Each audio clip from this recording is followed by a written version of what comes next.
Medrano podcast, tuning in live with you all right here on YouTube. Come on in, join me, join me. um, we are going live, you guys, and we are on a lesson. We've been on the topic of forgiveness, and I've been sharing with you all that forgiveness isn't reconciliation. They are two different things. They're not the same thing, right? So we can forgive. That's a spiritual thing, and and we're good with God. We make a choice. It's a choice, right? So, but we when we reconcile, that is different. That has to do with hi, I see you there. That has to do with people taking responsibility. That has to do with, your moral standing. That has to do with, people's behavior. And, are they really changing? Are they seeing a therapist? And there's a lot that goes into the reconciliation thing. I don't recommend that you just reconcile with somebody just because they say they're sorry. So, so yeah. Um, so when somebody is, when you reconcile, when you say say like there's abuse involved, right? And people detach from that, right? So they got to go, get help and all the things. There might be substance abuse and all of that, right? So your abuser might say to you stuff like, "Oh, I'm sorry, I'm sorry, I'm sorry," right? But they have no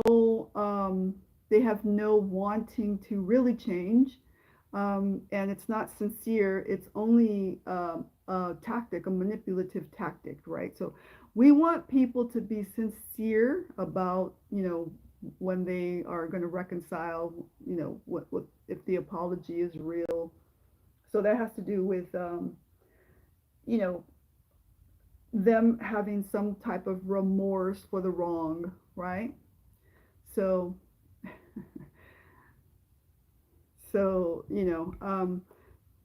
let me take a drink of my tea. This is iced tea. So I am reading I'm reading what you guys are saying. I can see what you guys are saying. And I will respond.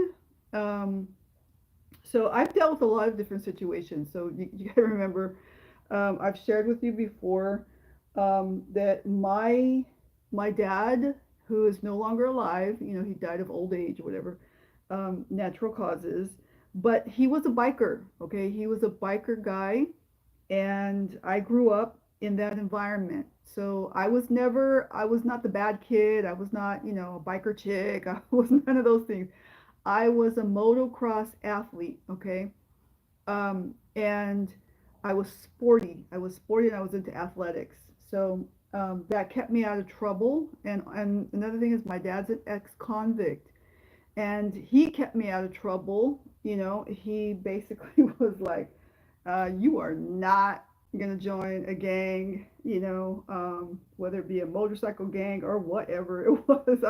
I was more scared of him than I was anything else. So, um, and plus I was in foster care. So you got to remember, if I was in foster care, there was a reason that I was in foster care.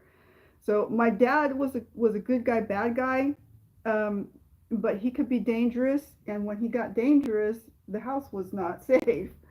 And so, a young girl like me, 14, 15, 16, um, you know, and you got people that are mixed in the scene here, bikers and things like that, and it's dangerous. There are, there there was a girl that we knew, and she stabbed her um, baby's daddy because he was trying to keep the baby, and she stabbed him in the head, and she went to prison for 11 years.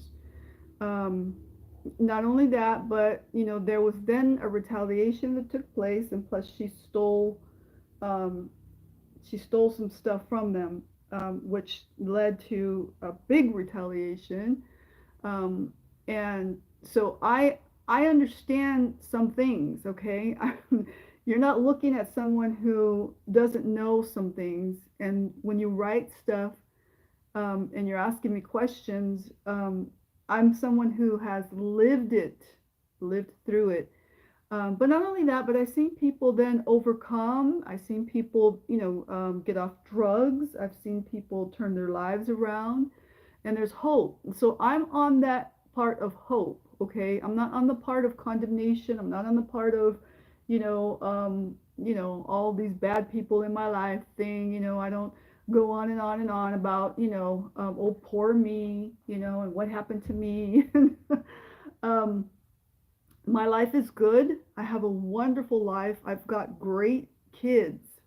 So, my kids were not raised around that. I took them to England. And,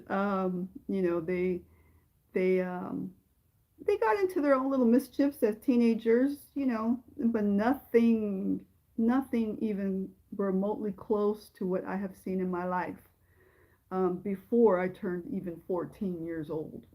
So, my kids have a whole different world, which I'm grateful to God for, because I served God since I was very young.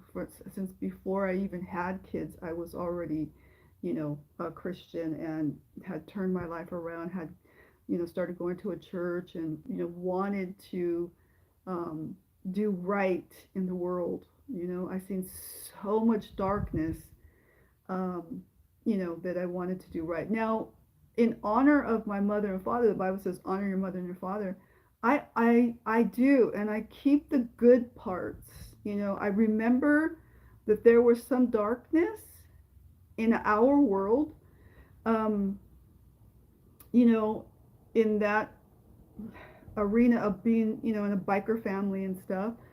There was some darkness in our world, but what I keep is the good. I'm sorry, gotta take a drink. Um, my iced tea. There was darkness in our world. So what I do is I remember that darkness. I remember those days, but they don't haunt me. They don't affect. I have some days that it does affect me. But I don't. There's no like, feelings of you know that I feel like I need to forgive again, or there's no hard feelings. So, um, I keep that kind of remembrance of that in my mind. Um, but what I want to bring to the forefront is the good.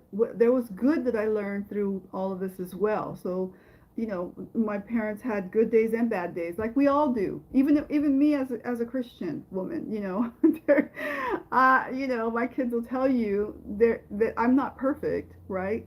Now they love me and they honor me. They think that I'm the greatest person ever. My son thinks calls me Sarah Connor. So, because I'm that mom that is like, don't you mess with my son. He is the son. He has purpose. you know. I am that lady. They are a little bit afraid of me because I do have that little element that is like, you know, um, comes from my background, that is like, I will hurt you if you touch my kids, right? Um, so, and I think every mama has that, every mother has that in her, some to a little bit higher degree, but, um, you know, I, I basically, when my siblings and I get together, we laugh, we make jokes about some of the darkness, that happened in our lives, because we don't know how to, that's our way of dealing with stuff. We know we're together, We talk about stuff, we remember stuff, and then it starts to, there's a moment of like silence of remembering some awkward situations, dangerous situations and things, how we felt scared, or we felt anger, maybe even hatred, and you know there was violence involved, and so we've had those, we come to those conversations, and then there's a story that I always tell, and it's about my brother, and we get together, and it's not a good story, but we laugh about it because that's how we deal with it. um, and one day, my dad, I like my dad, we worked with him, we would go to work. Today they would call that child labor. I didn't find it to be abusive in any way, but we did go to work with him, and we would wash his tools. But in this particular day, my brother was helping my dad work on the car, and he was like a young teenager, maybe 13 years old at the time, and my brother had fallen asleep or something while they were working on the car, and so it went. I guess my brother had remembered, and he came back, and he's like, and then my dad was like, "Why didn't you bring me the tool that I was asking you for?" And you don't do that. You don't fall asleep, guys. If you're helping another guy, you don't do that to them. In my dad's world. So, and my dad was going to teach him a lesson.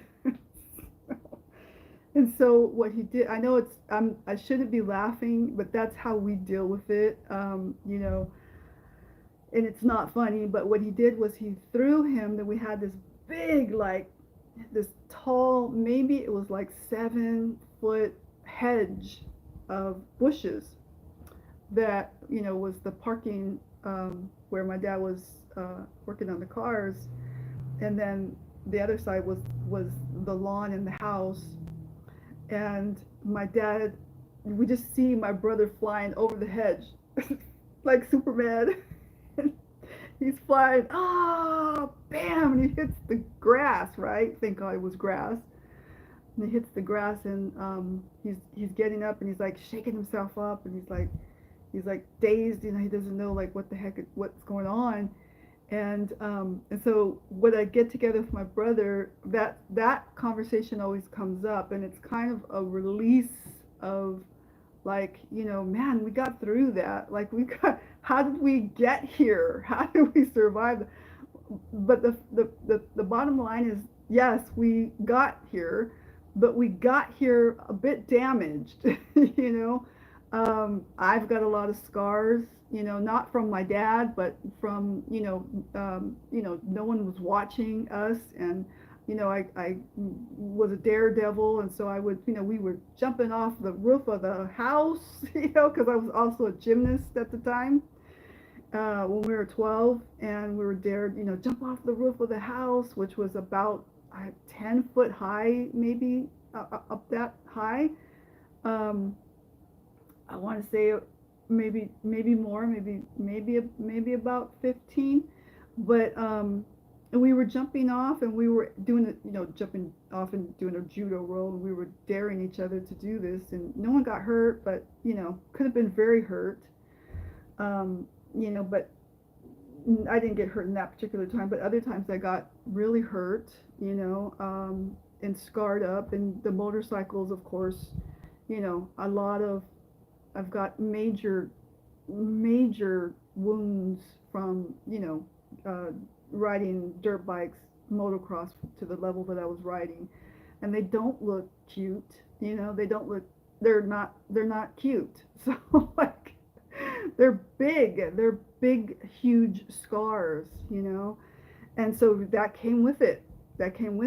So that's a part of our life. Then my brother has major scars, my sister has major scars, and it's a part of our life. We look at it and we're like, wow, like, we got through that, but we're like banged up like crazy, So I'm here to share with you that, I'm not speaking out of good Miss Good Little Old Christian Lady over here. I've lived a life. I'm glad that I didn't live the life of drugs and alcohol. That was not me. I didn't do any of that. I was not into any of that stuff. Okay.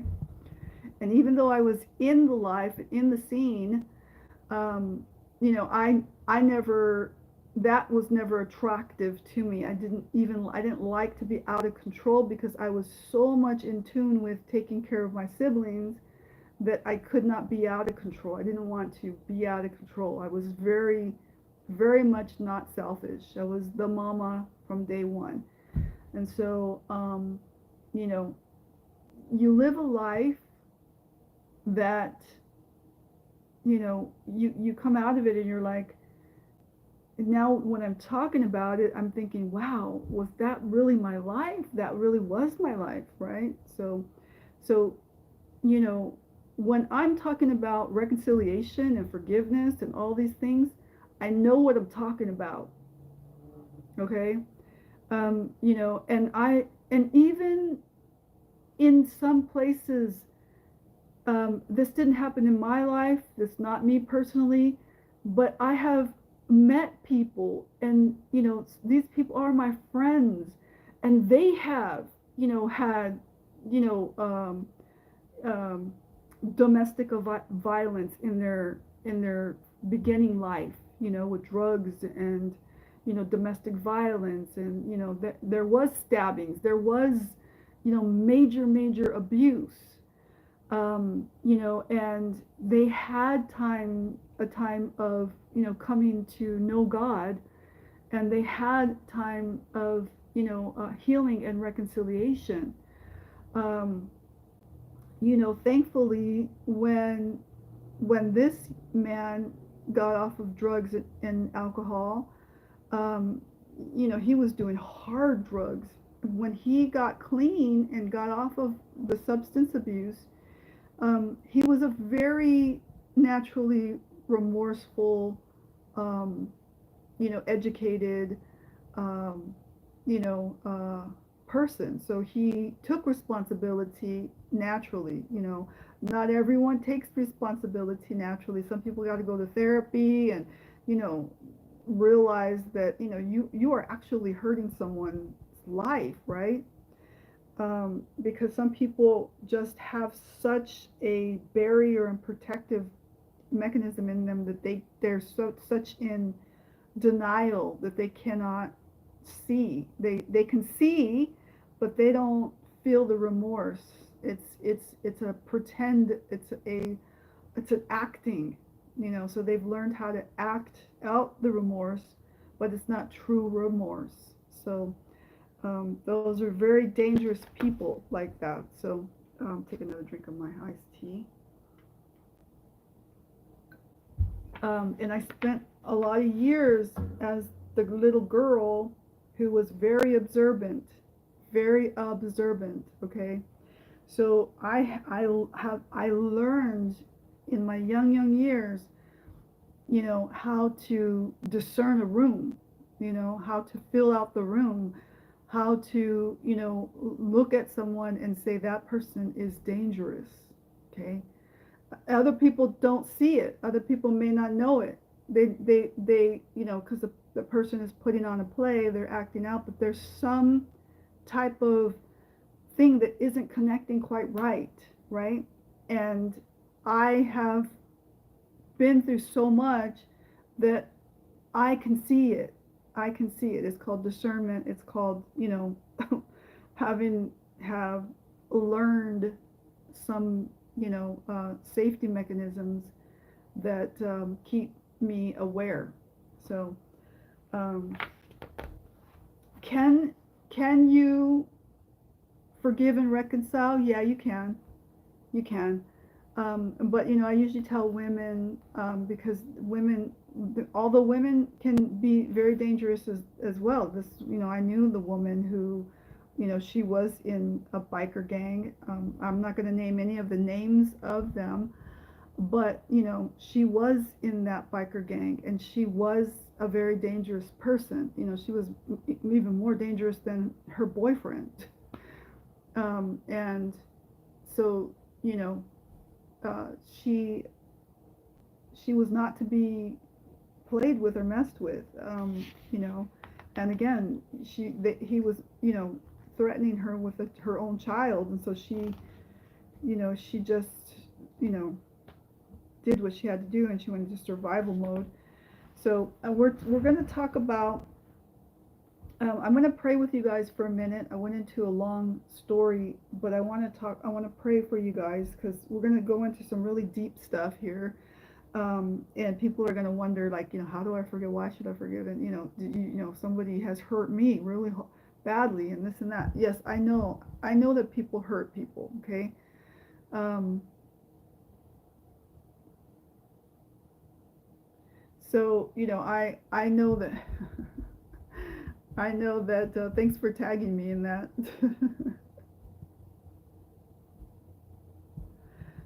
So, I see somebody, um, messaging me, but I know, guys, I know that, you know, life can hurt. I know that people can hurt us. I know that you have probably hurt some people, okay? Um, and, you know, might not be people here on here, but, you know, what if it is you? What if you are the person who has hurt some people, okay? Um, and you feel the shame, you feel the remorse. Well, that's good. That's a good thing if you're feeling the shame and the remorse. But now you have to come to a place of, you know, I did the thing. Now what? Now how do I do? What do I do? Well, there are steps to, you know, making your amends, right? In AA, it talks about you first taking the first step is admitting, right? You admit I did that, right? And then you start working your program, your steps, and then you come to a place of making your amends. You know, the steps are, you know, taking responsibility, talking about it, telling someone the true story, um, and, you know, then you work on, you know, then apologizing to the people, having some remorse, having some shame, feeling all of those things, but don't let the shame take you back into, take you back, spiral backwards. Um, Work through all of those feelings because you're supposed to feel those feelings, you know, and that's a good thing. Um, and then, you know, some people aren't going to want anything to do with you for the rest of your life, and you're going to have to accept it. Hey, I can't change what I already did.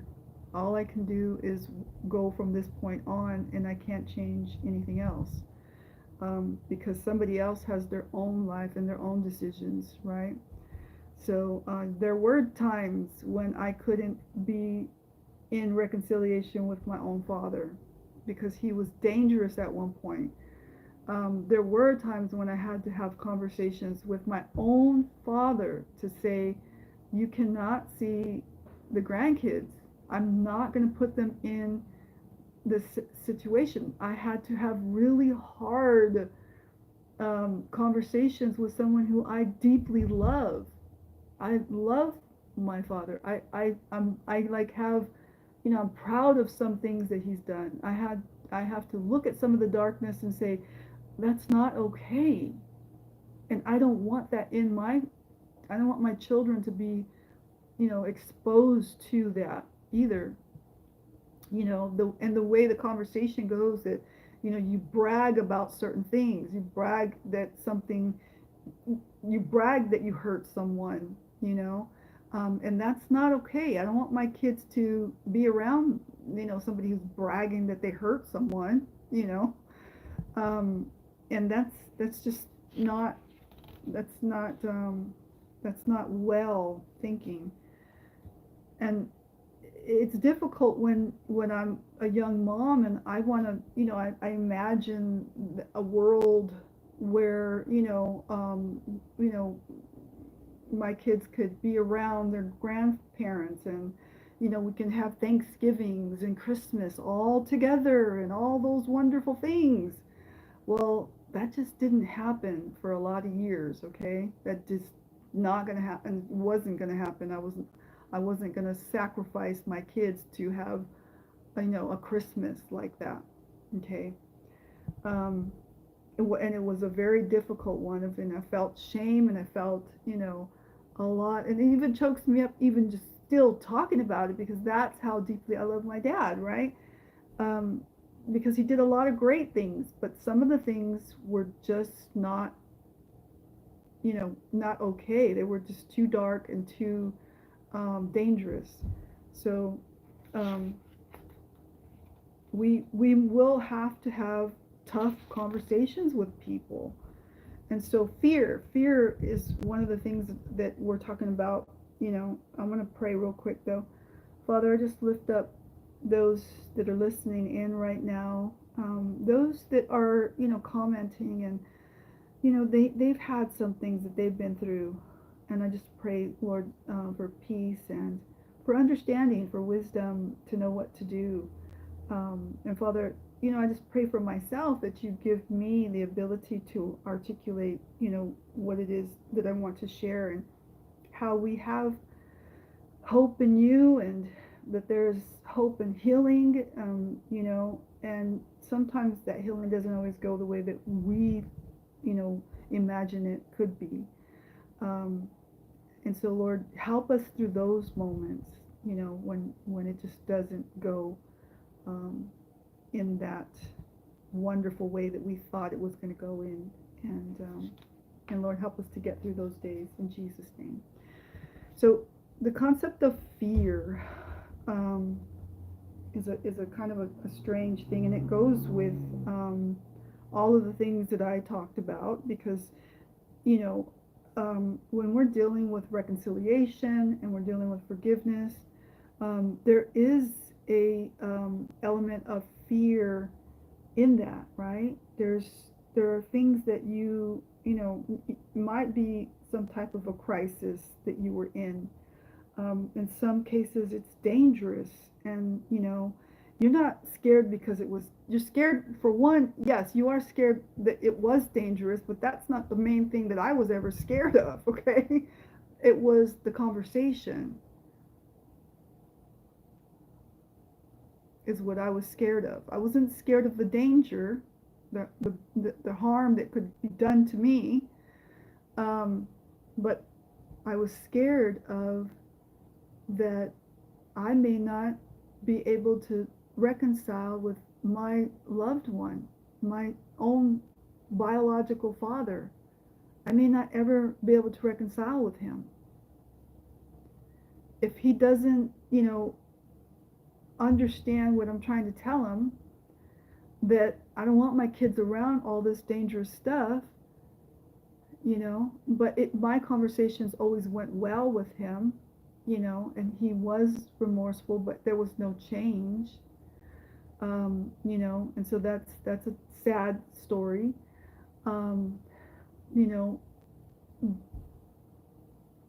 and so a lot of times people, when I used to hear the preacher say, talk about forgiveness and reconciliation, and I mean they didn't really talk about reconciliation. They talked a lot about forgiveness. You should forgive. You should forgive. And I thought I'm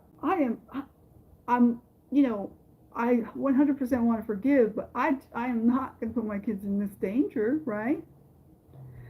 And so I was like, I didn't understand the message of the preacher back in those days. I was like, because there was no like, they didn't have the full, mental health awareness that could be what I'm teaching you today. So, there are people that they're not scared of like, they're not scared of like the fight. They're not scared of like the danger in that kind of thing. What they're scared of is the conversation, the hard conversations, okay? The conversations that you have to have when you are sober, when you're not high or on drugs or, drinking, when you're not numbed down, but you have, a heart to heart with someone, that you may have to tell them that I'm leaving your life, okay? And it's fearful. It's very, very difficult to have that.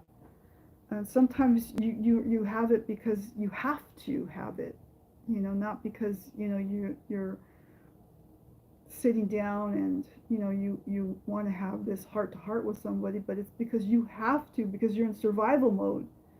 So this is all the elements of fear when you're dealing with emotional healing and like high level abusive situations and stuff, right? So I'm gonna sneeze right now. um, how has the concept of you know um,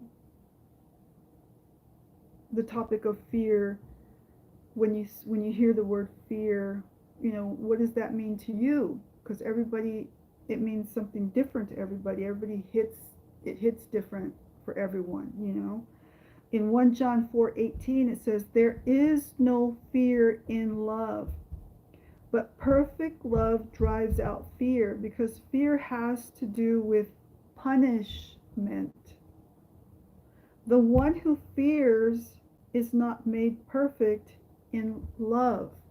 Okay? Hi everyone, I see you there popping in. What does that mean to you? How does that make you feel? Right? What is that saying to you in that case?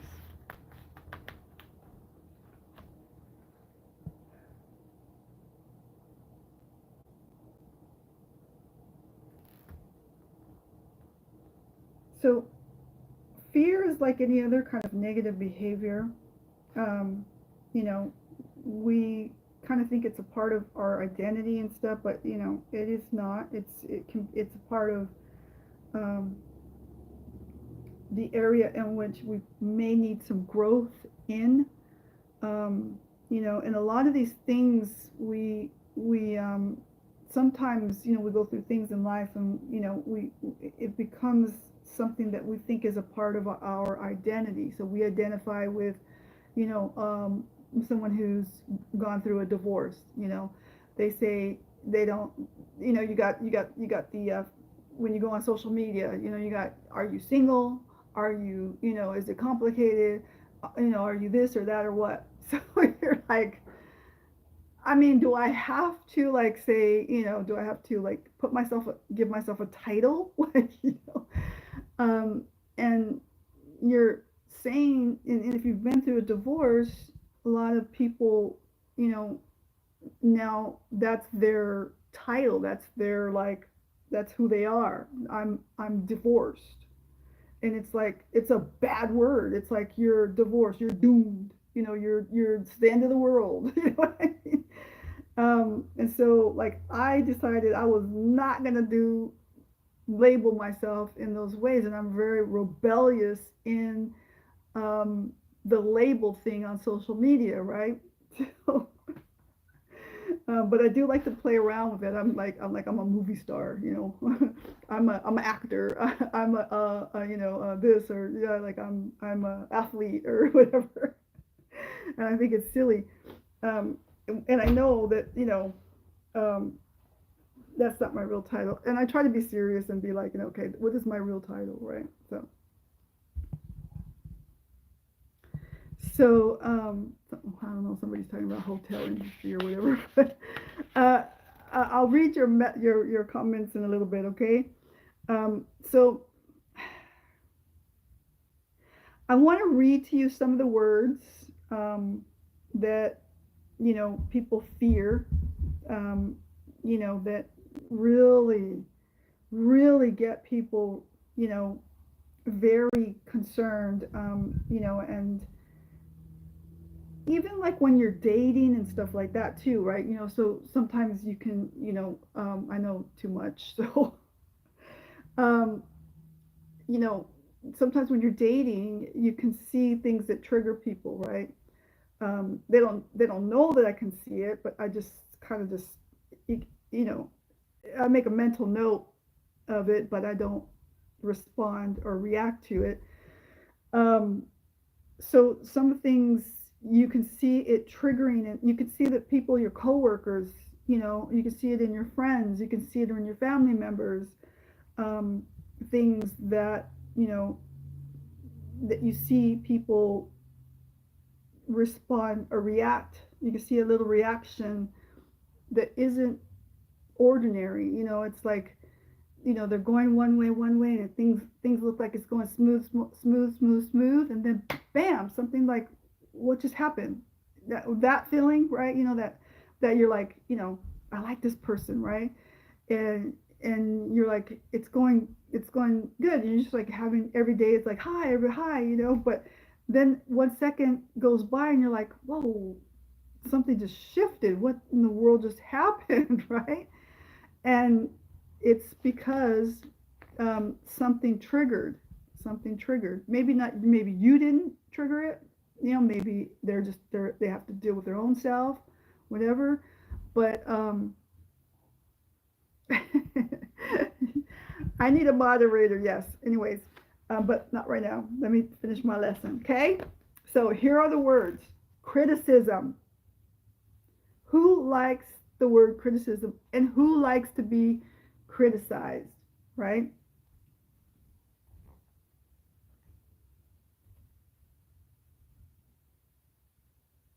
Authority figures. Who likes authority figures? Okay, who wants to go to lunch with an authority figure, right? Do you want to go to lunch with an authority figure? um, abandonment.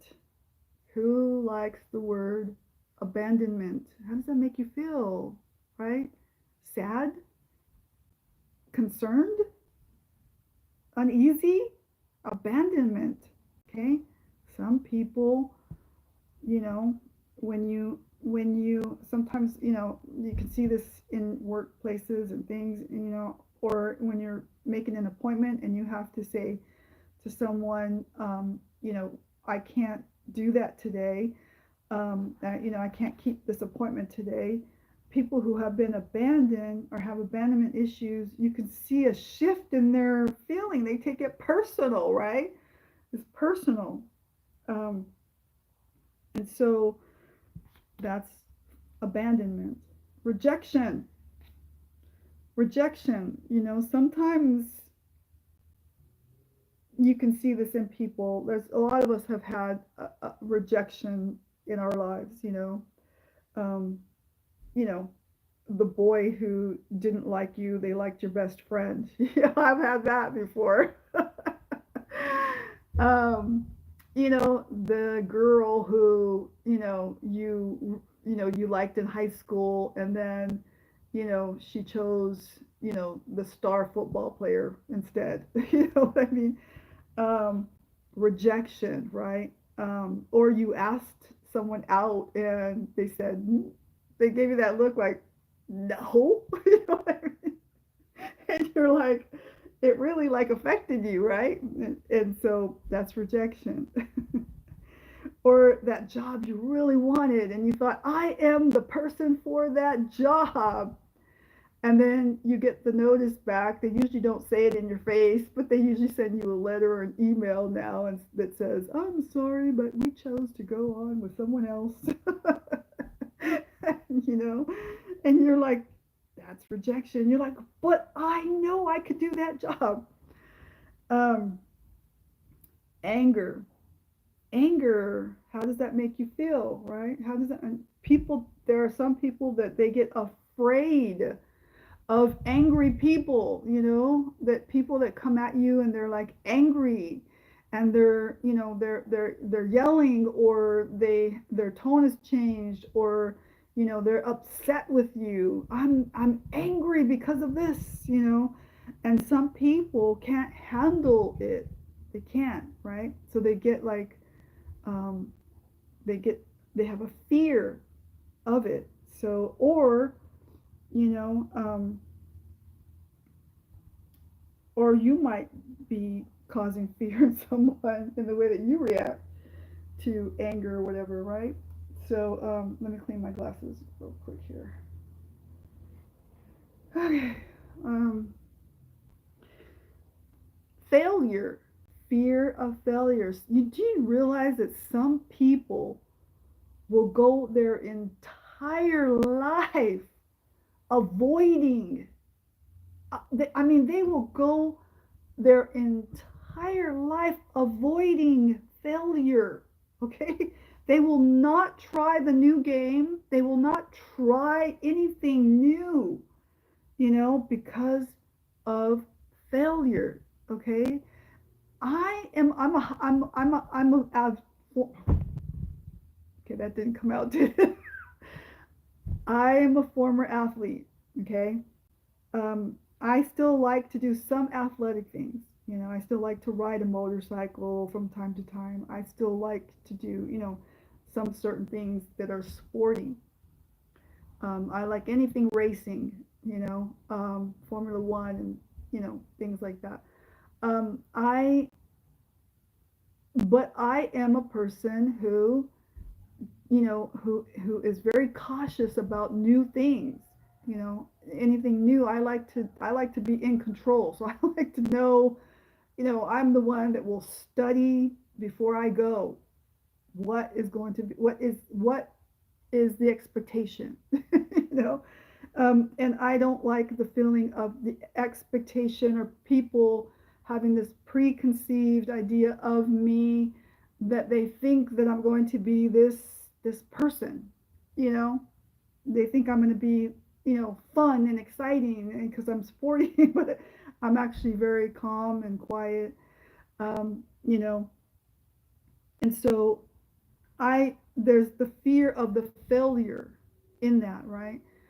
But I am very adventurous in that I love to go on adventures and go on road trips and navigate and, try new things. And, I'm not afraid of failure in the sense of like, um, trying it by myself for a little bit. And then when I get it, the hang of it, then I'll go and hang out with everybody. And I don't care if I fail.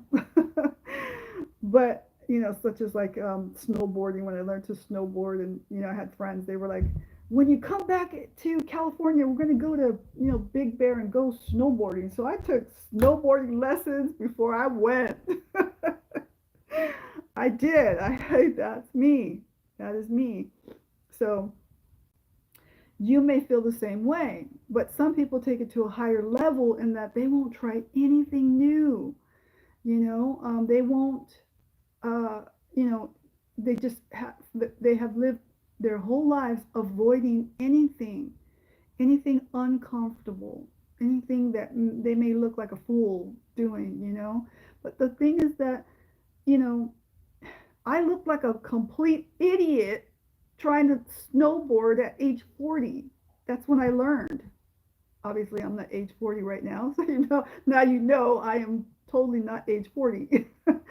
But I learned at age 40 how to snowboard, and I felt uncomfortable and like a complete fool. And it was a kid who was teaching me who was like about 18 years old, right?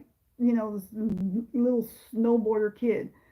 And and I thought I look like an old lady trying to trying to learn how to snowboard, and if I fall, I'm gonna break my hip. you know and so that is all the things that are thinking in my head, right? um but I learned how to snowboard, and when I got on real snow, that was amazing, right? So because I learned on a dry slope. So fear will cause us to not live a really good life. Fear will do that to us. Intimacy. Some people are really scared of intimacy, and I don't mean like sexual intimacy. I mean like getting to know someone and letting people get to know the real you. They don't want to let down their guard. They will flirt, they will do this, and they'll do that, but they won't take the next step because of fear. Fear. And they will live their whole life avoiding that, okay, because of fear. Fear that when someone gets to know the real you, They may not like you. And that might be a fact. They may not like you. They may not, that, but it is you. That could be changed. You can change. Okay?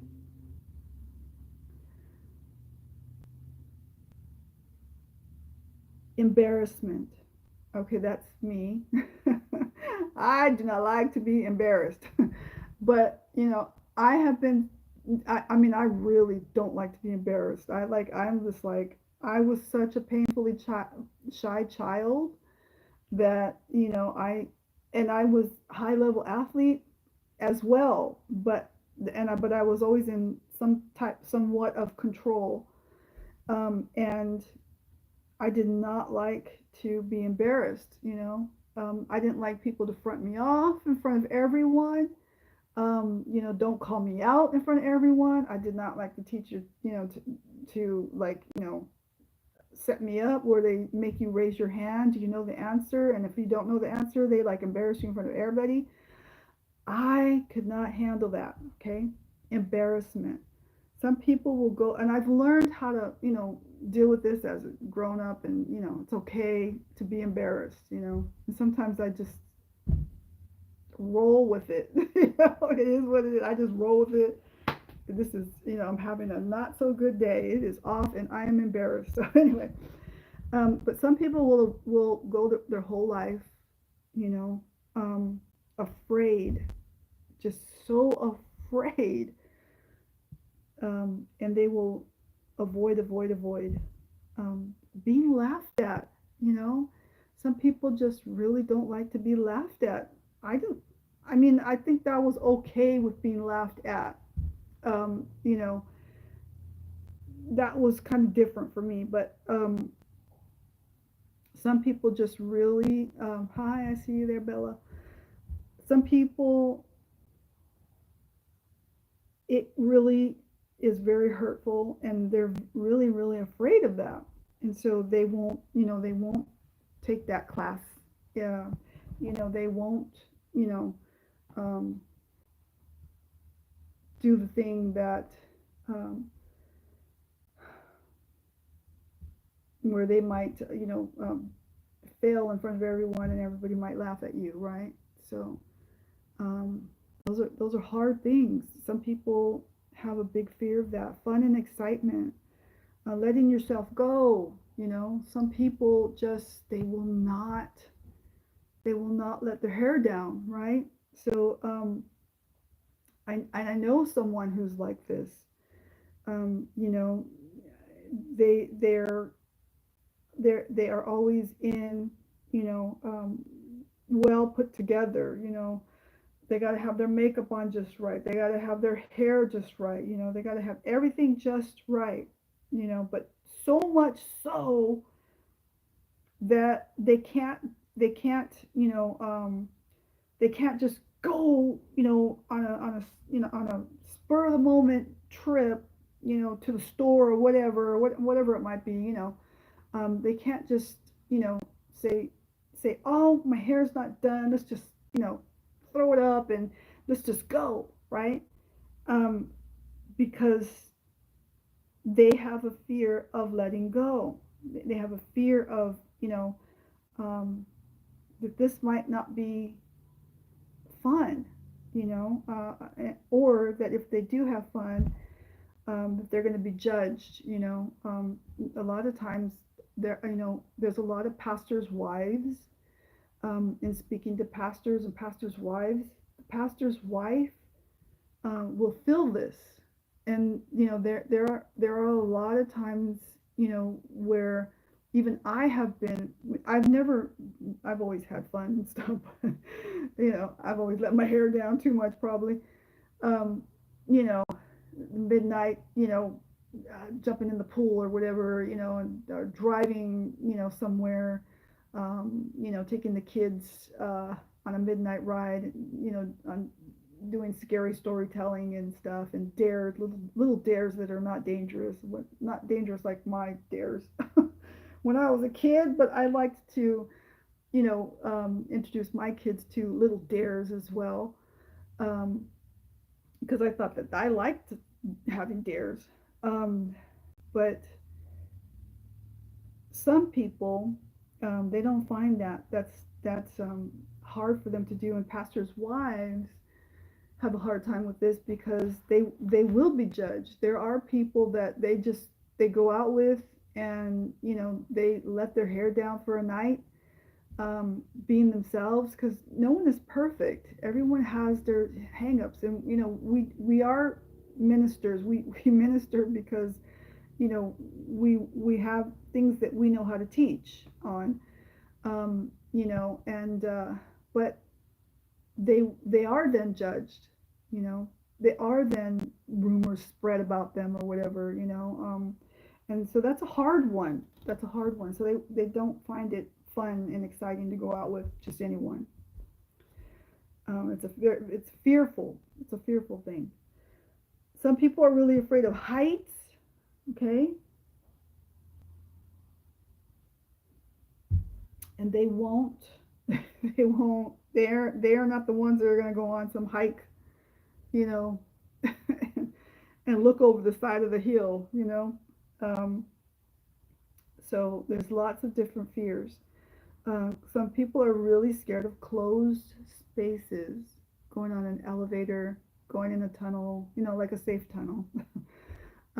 There's a tunnel in La Jolla. It's inside of the seashell store, and it takes you down um, to the water level, um, to the sea level area, which is really cool.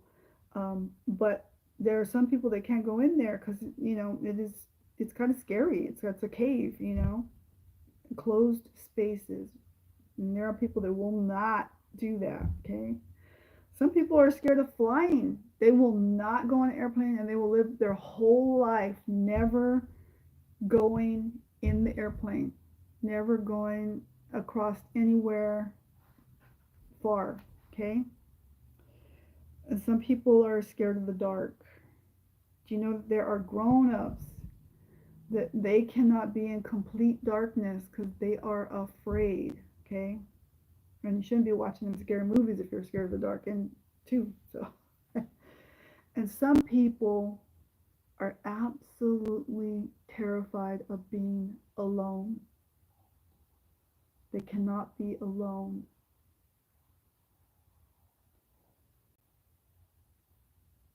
How does that make you feel? How does that make you feel? These are the fears that come our way, especially when we've had some trauma in our life, when we've had some uncertainty and, dysfunction and things. There was no safe place to go to. I have been a child who felt that there was no safe place ever. And I thank God for foster parents who, you know, um, created a safe environment, and without causing separation in my own parents, they they also, you know, talked to them, had the hard conversations with them, but also caused reconciliation too. So, uh, which was great. I'm glad there was intervention in my life as a young person. So, you may or may not have experienced that.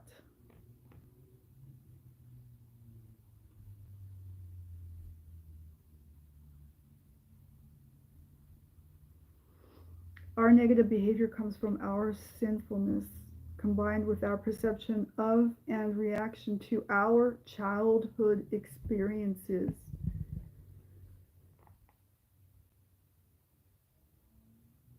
If we have a fear of criticism, there was somebody in our childhood who criticized us so bad that, now we have a fear of it. It hurts us.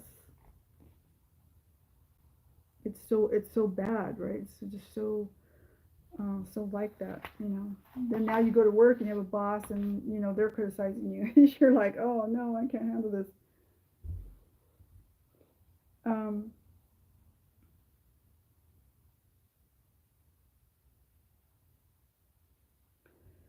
some examples of, being afraid are, of public speaking performances. I'm afraid that if I if I fit in, if I don't fit in, I'll be criticized, right? You ever had that? Everyone has had that thing in school where, and I personally hate that feeling. Although I'm athletic, so I was always picked. One of the first three to be picked, in any game. But even though I knew I was going to be picked, I always was picked. I hated the lineup of, are they going to pick me? Are they going to pick me? Please don't let me be the one who looks dumb and I'm not picked, right? Because that means you're not good. They don't want you. You're rejected. You're criticized, right? Um, so we've all had that in our childhood. Um, you know, uh, no one likes that feeling, right? Are they going to pick me? I didn't make the cut, right? I didn't make the cut. How do you respond if you don't make the cut, right? I always responded with, I can do better. Like, that just challenged me to fight. So, I love a good challenge. I'm not like particularly competitive. I'm competitive in, like, I guess maybe I am because I was in, motocross sports, but not competitive like,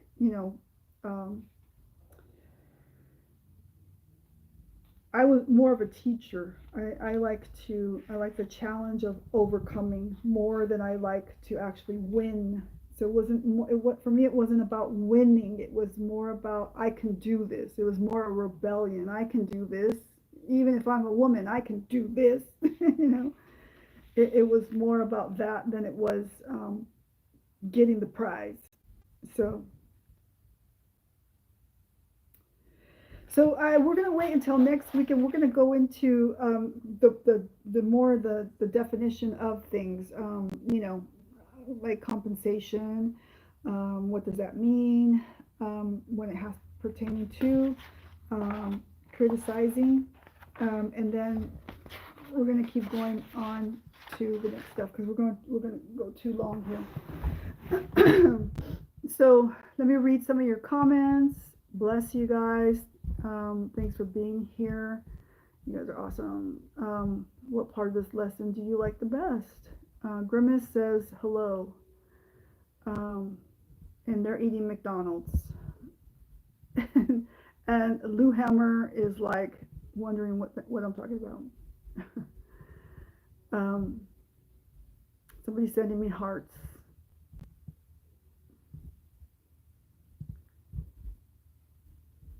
And Danny Jackson says they're KFC or Popeyes.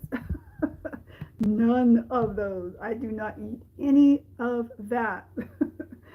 Ever, ever, ever. I don't like Popeyes and I do not like KFC. And I live in a world where, some of my good friends are like, we gotta go get Popeyes and Popeyes this and Popeyes this. I'm like, oh, please don't invite me. Please don't invite me to that.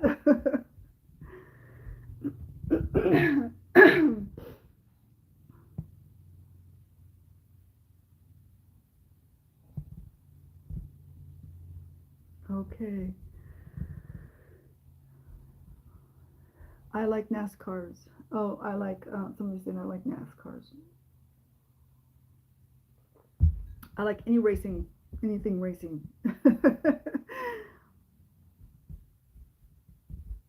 Oh, thank you. Someone says you look pretty.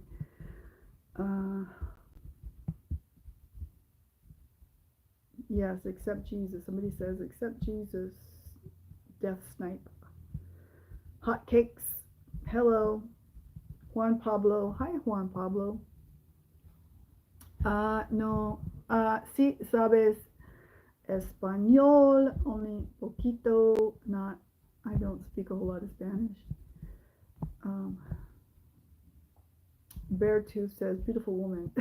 Thank you.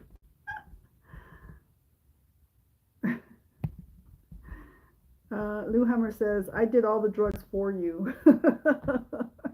I'm sure you did. And I hope that you don't do them anymore. um, and Lou Hammer says, can I come on panel and tell my story and tell you a story? Let me see. T-Rex.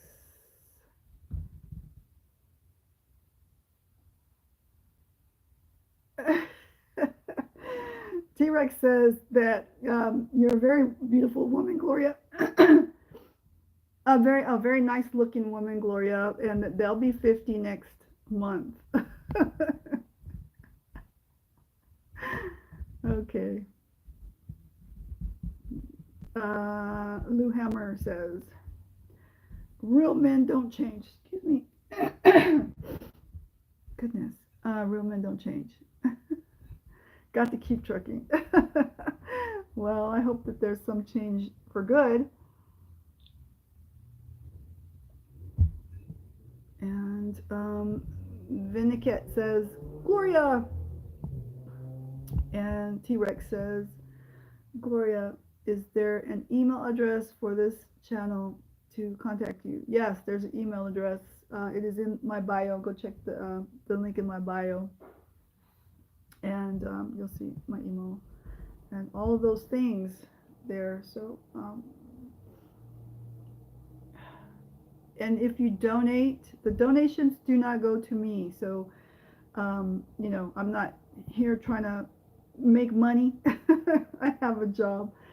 You know, I am here to give you some free, you know, create an awareness and, you know, help with the mental health issues in the world. You know, the donations go to Heart of the City San Diego, which is a nonprofit, which aims to help American veterans, you know, and basically what we do is we just go out to the park and hang out, you know. We go out to the park, encourage people's lives, have a picnic, you know, barbecue, and we just hang out, you know, and create a space where people can feel safe and, you know, maybe talk if they want to talk, but there's no counseling. There doesn't have to be any talking. We just create a space of, you know, connection and well-being, you know, because you know, we're coming to find out that there are a lot of people who don't have any place to connect, or have, you know, peace and well-being, you know, and so it has to be like an intentional thing.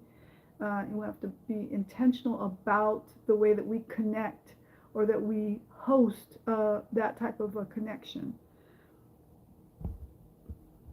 And not everyone knows how to host that type of a, you know, well-being, mental health, you know, connection and encouraging people's lives like that.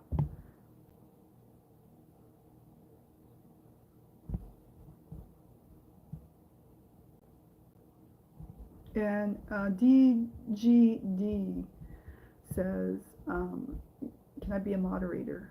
I want to be a moderator.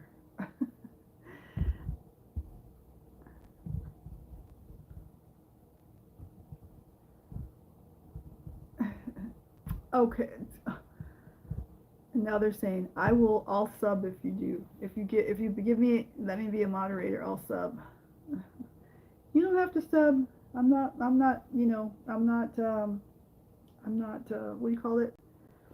I'm not hurting for subs. So you can sub if you want to. You know, there's a lot of people viewing in. Some are subscribed and some are not subscribed. You know, and I'm here for everyone. You don't have to subscribe because some people don't some people, this is a mental health awareness, you know, platform. So I'm talking a lot about mental health. I'm talking a lot about, you know, emotional healing, and a lot about a lot of different abuses and things from our childhood and how to heal from it. And giving the tools to work, you know, in your workplaces and in your, you know, schools and homes and things, and how to, you know, reconcile with people or not, or forgive. And, you know, so a lot of people, some people don't want to be seen on here. They want to listen in, they want to, you know, observe, but they don't want to participate. They don't want to be seen in the comments, you know, or that they subscribed, you know. So, and that's just out of privacy and, you know, confidentiality and things like that. And that is all okay. So, you know, on this type of a channel, um, I'm not so big on the subscriptions, you know, because, you know, there are, I understand the privacy and the confidentiality element to some things, you know.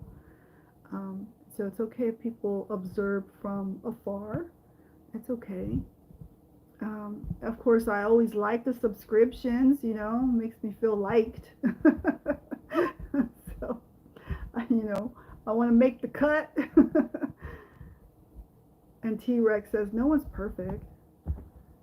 That's true. And Natalie loves Jesus. You're so pretty, they said. Thank you, Natalie. Thank you. I'm sure that you are too. I can't see you, but I'm sure that you are too. Rejection is my middle name. I live a life of rejection. It's gotten really old, T-Rex says. Official singer says, something highway, I don't know. Music 5 says, hi, hi. Somebody says, I have a joke for you. Dean Gelberry says, what is your life advice for the young generation? For the young generation to learn from the older generation. Is that good? No, you know, to find purpose in your life, to live for Jesus, you know, and know the Word of God, know what you are made of, learn about what you like, you know, and why you're on this earth. Living for purpose helps to drive you to the other side of difficulty. So if you see like people and you're like, wow, how do they succeed so well, right? It's because they're driven with purpose. They have a purpose. So, and it's like, okay, you know, it's like somebody who maybe they want to get a degree, or, you know, they want to be that famous race car driver. They have a goal, a purpose in mind. They feel like they were made for that thing, you know, and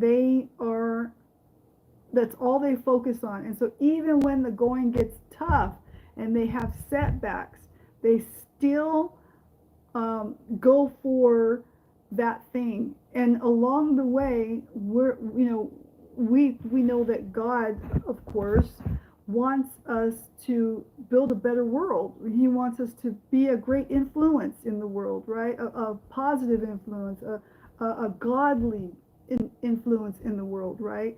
And so along that purpose, along that life, along going for that goal, that you have inspired others for good, that you have the ability to inspire others to do good and for good, okay? That they can do what you're doing, basically, okay? That they can reach for the challenge, that they can go for it, that they can find purpose in their life and do that thing, that hard thing. It may not be like a really hard thing, but it's going to be hard along the way as you're trying to get to you know. Here's a question that somebody asked me the other day. You know, is it the destination or the journey that's more important? Is it the destination or the journey that's more important, right? So which one is it for you? Okay, for me, it's the journey that is important. The journey is extremely important to me. And that's just the way that God made me. I love adventure. I love the road trip. Okay, I even like the setbacks. Okay, the setbacks are like something that I'm like, I don't like the feeling, don't get me wrong. I hate to be in the feeling of that. It feels dreadful. I think I'm going to die. I can't breathe. My adrenaline's going, and then something called fight kicks in. Okay, something from my past, something from where I come from, something from my mental state, something inside of me kicks in. Bam! And I go into fight mode, and then I go into deep, thought of how will I succeed, okay? God, please help me. Help me to get to the other side of that thing, because I don't like where I'm at right now, and I want to learn all that I can to get to that other side, because I teach others to get to the other side. I know that. So that fight thing kicks in, and I'm like, no, this is not going to happen. No, and even though it does happen, like a divorce, I've had a divorce, and even though that couldn't be prevented, it happened. It was out of my control. Even with that, even with the things that are out of your control, you can still get to the other side. You can say, I'm not going to let that defeat me. Because why? Because I have somebody who's bigger than me, who watches me, who takes care of me, who is my Father in heaven, who is Jesus, the Son of God, who died and rose again and defeated death. Okay? And I know that there's a big purpose, huge purpose, that I'm striving for. Okay, and it's gonna roll over into my grandkids. It has already rolled over into my kids. They know how I am. So purpose. What would I tell the younger generation? Purpose. Serve Jesus and bring people with you.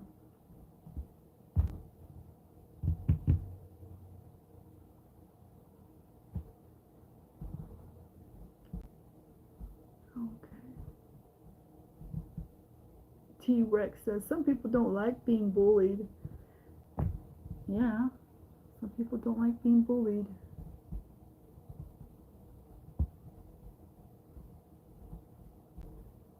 Bella said, are you okay? You should sleep. Are you crying? They say. No, I'm not. I have allergies, and so sometimes I gotta.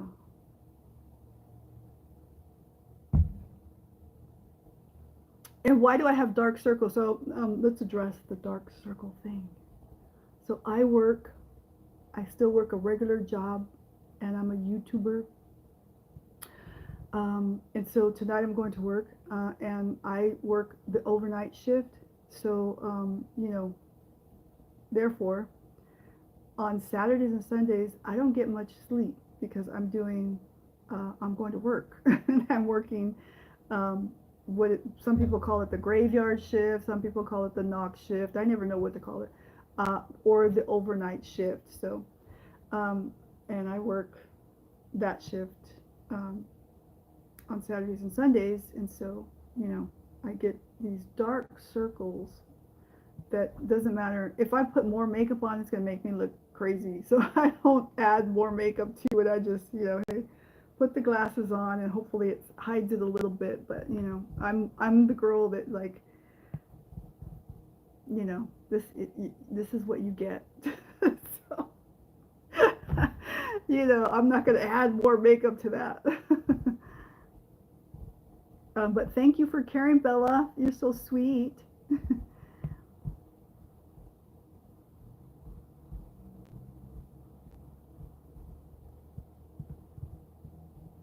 Mystic Floor Cookie says, "Can you sing?" Um, yeah, I can sing. apparently, apparently, I can sing. I don't do it in front of everybody. But yeah, I do. I have a daughter who sings. I have a friend who taught me how to sing when we were kids. Because she is a singer. She's actually a vocal coach to the stars. She's got celebrities in her family and what things. But nonetheless, you know, we just play around. I I sing.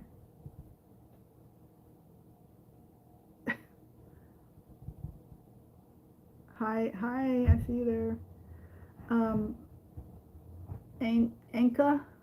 All right, so I'm gonna let you guys go for now. I am off to my job because I still work a regular job. Again, if you see, I have PayPal on my site here, PayPal, and if you're gonna give a donation, the donations, they don't go to me. They don't. I'm not getting paid for this. There's no, so I do this. This is what I do. The donations, they go to Heart of the City San Diego, which is a nonprofit organization that I founded. And so I founded a nonprofit organization which aims to help our veterans, or even active duty, just American veterans and active duty families that want to come out, and we will have a barbecue or something where everyone comes together. But it isn't, we're not like doing any kind of mental health workshops or anything at the barbecues. We're just having a good time. But I am aware that people need to talk sometimes, and in those situations, yes, people do talk to me. There are questions that are asked, and sometimes, great conversations happen, that cause healing and things, or prayer. And other times, there's none. Other times, I'm sitting there and I'm quiet, and there's no one, I'm just eating and we're just hanging out. We're not really talking. Well, they're not really talking to me too much, but we're just hanging out and stuff. So, we never know. I never know how it's going to go. But we are there for, our American military or veterans, and, just hanging out, being an encouragement to, and also I'm always prepared with resources and things like that. So, all right. So I love you guys. I'm praying for you guys. Lord bless those people that tune in, and I gotta go. I'm on my way to work. Bye. Love you. Peace. See ya. Bless you.